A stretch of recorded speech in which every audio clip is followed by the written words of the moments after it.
Romantic hero, രക്ഷകനായ നായകൻ, തമിഴ്നാട് മുഖ്യമന്ത്രി, തമിഴകത്തിന്റെ സ്വന്തം ദളപതി വിജയ്ക്ക് ഇന്ന് 52ാം പിറന്നാൾ.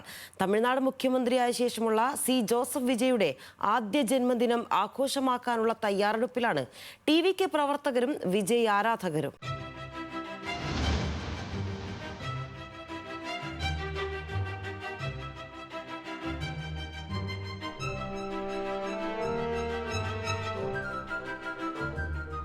സ്റ്റൈൽ കൊണ്ടും കഥാപാത്രങ്ങളുടെയും സിനിമയുടെയും ആഘോഷം കൊണ്ടും താരപ്രഭ കൊണ്ടും ആരാധകരെ ആവേശം കൊള്ളിച്ച വിജയ് ഇന്ന് തമിഴ്നാട് മുഖ്യമന്ത്രിയാണ്.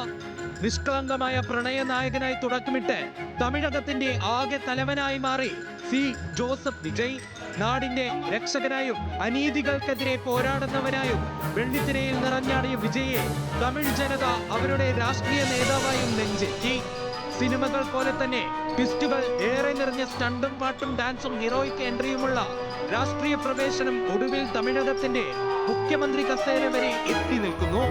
സിനിമാ സ്റ്റൈലിലുള്ള സത്യപ്രതിജ്ഞയും വമ്പൻ പ്രഖ്യാപനങ്ങളും രാഷ്ട്രീയം ഒട്ടും ചോരാത്ത നയപ്രസംഗവുമെല്ലാം സി ജോസഫ് വിജയ് എന്ന തമിഴ്നാട് മുഖ്യമന്ത്രിയെ ജനഹൃദയങ്ങളിൽ കുടിയിരുത്തുന്നു. സി ജോസഫ് വിജയ് എന്ന ഞാൻ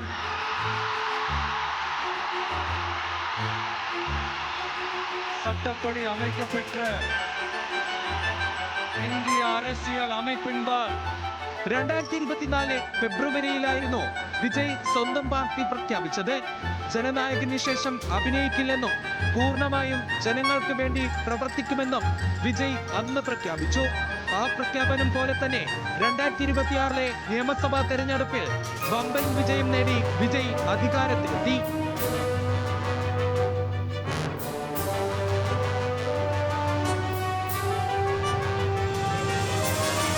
മുഖ്യമന്ത്രിയായ ശേഷമുള്ള ആദ്യ ജന്മദിനം വൻ ആഘോഷമാക്കാനുള്ള തയ്യാറെടുപ്പിലാണ് TVK പ്രവർത്തകരും വിജയ് ആരാധകരും.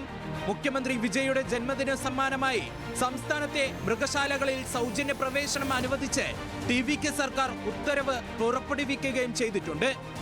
തമിഴ്നാട് വനം വകുപ്പാണ് സഞ്ചാരികൾക്ക് സൗജന്യമായി മൃഗശാലകളിൽ സന്ദർശിക്കാനുള്ള അനുമതി നൽകിയത്. കൂടാതെ വിജയുടെ ജനനായകൻ സിനിമയുടെ പുതിയ റിലീസ് തീയതി പ്രഖ്യാപനം ഇന്നുണ്ടായേക്കുമെന്നും ആരാധകർ പ്രതീക്ഷിക്കുന്നു.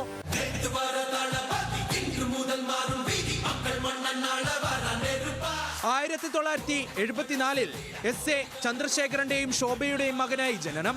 1992 സിനിമയിൽ നായകനായി എത്തുമ്പോൾ ഇതാണോ നായകൻ എന്ന പരിഹാസത്തിൽ നിന്ന് ഇന്ന് അദ്ദേഹം വെള്ളിത്തിരയിലും തമിഴ്നാട് രാഷ്ട്രീയത്തിലും നായകനായി തുടരുന്നു.